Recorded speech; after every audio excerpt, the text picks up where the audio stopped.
Hi, this is Dennis with Second Chance Tackle, and we're continuing on the angler profiles that retailers use to categorize folks that are involved in fishing as a sport or a pastime.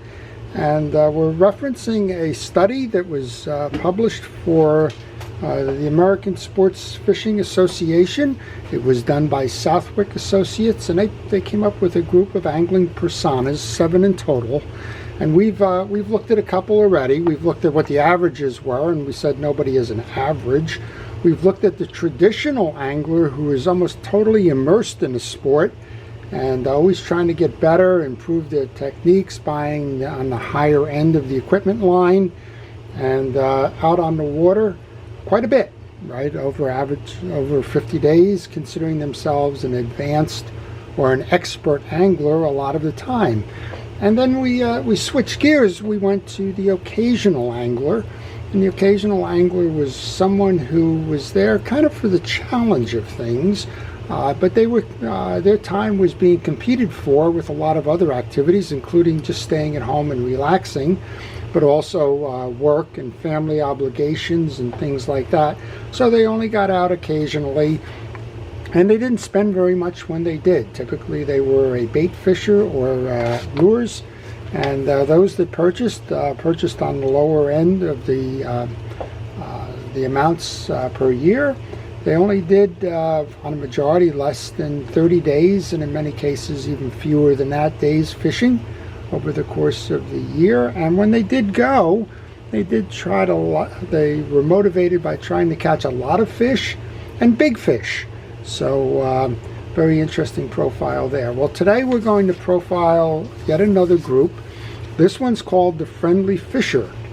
And about 16% of the anglers who were in this survey identified themselves as that category, a friendly fisher. Well, what does that mean? Well, by its nature, just like we said, occasional angler was kind of defining the position by defining occasional every now and then. Well, friendly fisher, that friendly is very important, and if you were to categorize them, they really enjoy spending quality time with friends and family outdoors, and they use fishing to define that as a great way of doing that. I almost think of this as the outdoor enthusiast, maybe somebody who's into camping, somebody that enjoys the great outdoors, and oh, by the way, fishing is there. But when I fish, I don't want to fish alone. I want to fish with friends or family, and that's kind of the motivation that drives this thing. Interestingly enough, this is one of the more affluent groups, so that camping scenario might be the right one in terms of having folks that have money to spend and aren't afraid to spend it in the outdoor environment. This one has the most participation from females in the study, so a female is apt to be a friendly fisher if you look at that versus the male counterpart in this particular category. And they don't buy very much. Only about half of these folks have made a fishing related purchase in the last year, and that probably will not go fishing again unless they're asked, or there's an event out there that would enable them to enjoy the social aspects of fishing. When you look at this survey, there's a lot of things that are the same, but there's many of them that are quite different in nature. So if you look at the motivations for this group, first and foremost, it's to participate with family and friends. That's the friendly kind of notion, right? Get away and relax and spend time outdoors. Well, there's a lot of activities that compete against that, right? And maybe that's why I used camping as an example. But as long as they can get outdoors, have time away, and spend it with the family, that suffices. And if fishing is a way to connect the dots, then they're going to be involved in the fishing activity. But it's not going to be a primary motivation there.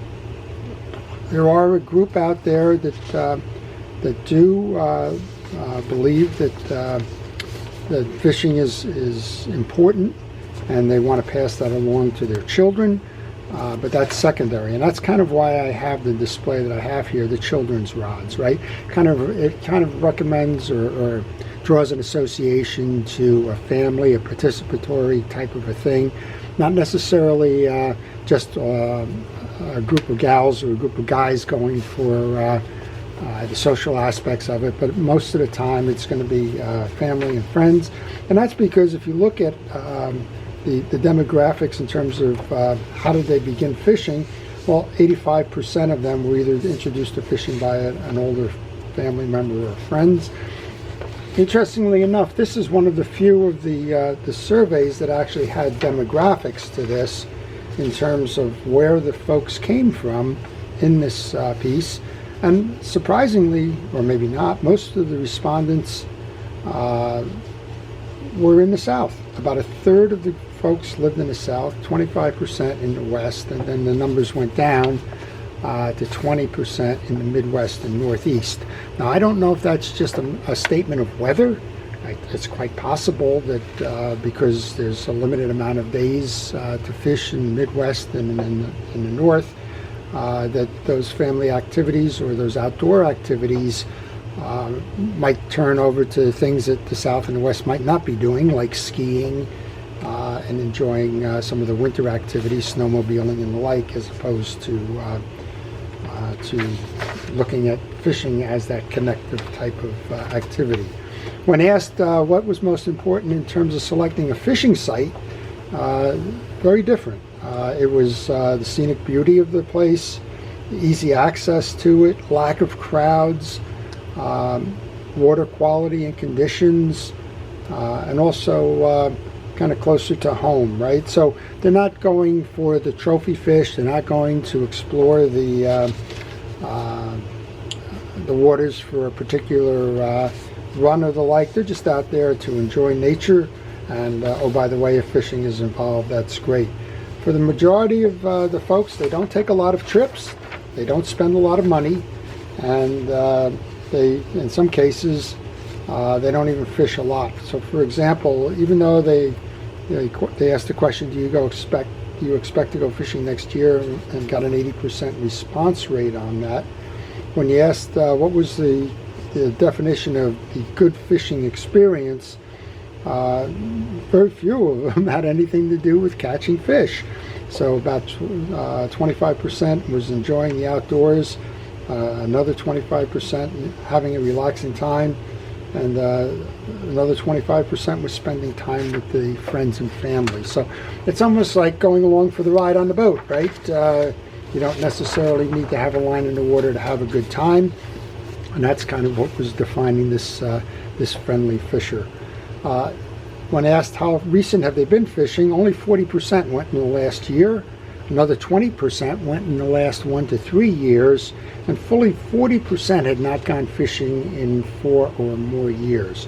So that's quite a demographic there. Now, if you're in selling, if you're in retail, if you're trying to find the audience for your fishing rods and baits and the like, that's kind of a tough one to target, right? Because they're not out there fishing, and they don't fish very much, and they kind of only go when asked to go, or when they find some activity out there that kind of combines with it.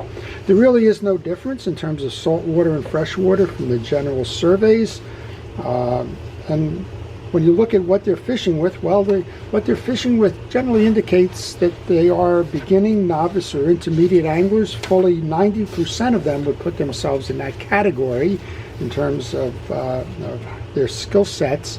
But it's kind of evenly split. About 45% fish with bait, and another 45% fish with artificial bait or lures. So it's kind of interesting in terms of the techniques that they're using. They're out there to just kind of enjoy the day and the time on the water. What other activities or hobbies kind of compete against that? Well, family obligations, other outdoor recreation activities, work obligations, relaxing at home, and children's activities. So there's a lot of things competing for their time. Fishing doesn't make it to the top like it would with the traditional angler. And if asked what the reasons were that prevented them from going fishing at least once in the last year, most of the time, interestingly enough, it was I didn't have anybody to go with. So that's their motivation. Their motivation is going, having a great time, and They said, what would encourage you to do more? Well, 80% said an invitation from a friend or family member to go fish would get them out there for more. What do they spend? Well, 1/3 spend under $100, and almost 2/3 combined spend less than $250 a year on fishing. When asked what they bought, 1/3 said that in the last year they purchased a reel. This is of the people purchasing, right? 1/3 said they purchased a reel, a rod, 1/3 a reel, 1/3 a combo. Where do they spend their money? On fishing line, lures, and bait. And what do they buy? They buy at the local bait and tackle shop, interestingly enough. That's probably the highest participation in terms of who buys from a local bait and tackle shop. Makes sense. You're on site and you need something and you decide to go fishing, that's the place to get it. They also purchase from the outdoor specialty stores like Bass Pro and Cabela's. They also purchase from the mass merchants, but less so than we saw with that occasional angler and the others in these surveys.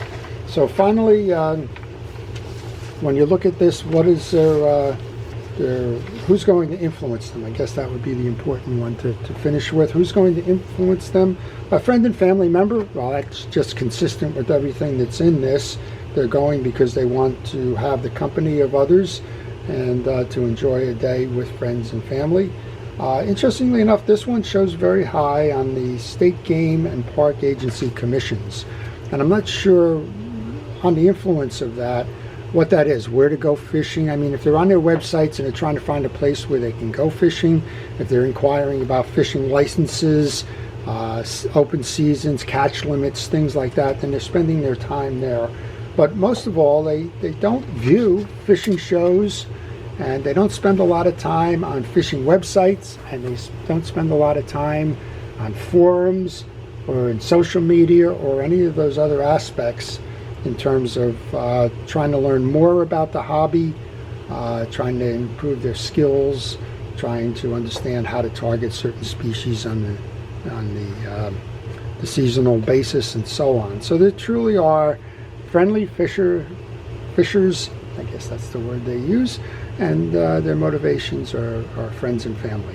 So are you a friendly fisher? That's kind of what the question is here. If you're not, stay tuned. There's still a few more of these profiles out there. If you haven't been able to define yourself as a traditionalist, as an occasional angler, or as a friendly fisher, well, stay tuned. You may fit one of the other categories.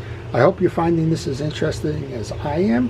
I think there's a lot to be learned here in terms of who the person next to you is when you're fishing that lake or standing shoulder to shoulder on a charter boat or a pier or whatever.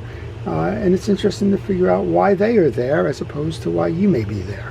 And I like the idea of fishing as a business, and I'm always intrigued to find out who's targeting what. And as it relates to my reel repair, why certain people buy one type of reel and others buy something else. So please stay tuned. If you like this series, please subscribe. And if you do subscribe, please hit the notification button because that will help you to get notifications as to when I am posting the additional episodes of this particular segment. In addition to that, I did want to spend a moment just to thank our first responders and essential personnel for everything you're doing during the pandemic to keep us safe, keep us healthy, and keep life in some semblance of normal. So thank you very much for all you do. I hope you've enjoyed it. This is Dennis with Second Chance Tackle. Thank you for watching.